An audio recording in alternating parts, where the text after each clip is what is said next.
साहेब, काल काल मुख्यमंत्री असंही म्हणाले आहेत. मी स्थगिती द्यायला उद्धव ठाकरे नाहीये, मी कोणाच्या एकनाथ शिंदेच्या कामाला मी स्थगिती. त्यांचं असं म्हणणं आहे की माझं आणि एकनाथ शिंदेचं फाईन ट्युनिंग आहे. मागच्या सरकारमध्येही जे निर्णय झाले आणि या सरकारमध्ये जे निर्णय होत त्यांना जे काय एकत्रित सहमतीने होत आहेत. त्यांना जे काय म्हणायचं आहे ते म्हणू द्या. त्यांनी उद्धव ठाकरे साहेबांवर टीका करू द्या, त्यांना दुसरं कार्यक्रम नाही आहे. पण तुम्ही समोर पाहताच आहात की शिंदे आणि फडणवीस यांच्यामध्ये कसं वॉर चालू आहे, युद्ध सुरू आहे.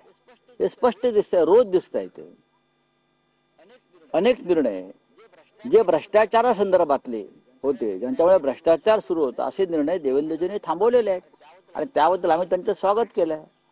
अशाच निर्णयांना उद्धव ठाकरे यांनी सुद्धा स्थगिती दिली होती. असेच निर्णय आधीच्या नगरविकास मंत्र्यांचे किंवा अन्य मंत्र्यांनी, ज्यातून भ्रष्टाचाराला चालना मिळेल, ज्यातून दलालांना चालना मिळेल, अशाच निर्णयांना उद्धव ठाकरे यांनी स्थगिती दिली. त्याबद्दल देवेंद्र फडणवीस यांनी उद्धव ठाकरेंचं अभिनंदन केलं पाहिजे. आम्ही तुमचं करता आहोत ना, की तुम्ही भ्रष्टाचाराला चालना देणारे, खतपाणी घालणारे आधीच्या मुख्यमंत्र्यांचे निर्णय हे थांबवलेले आहेत. हे महाराष्ट्राच्या हिताचं आहे, म्हणून आम्ही त्यांचं अभिनंदन करतो. आम्ही काय असं रडीचे डाव खेळत नाहीत.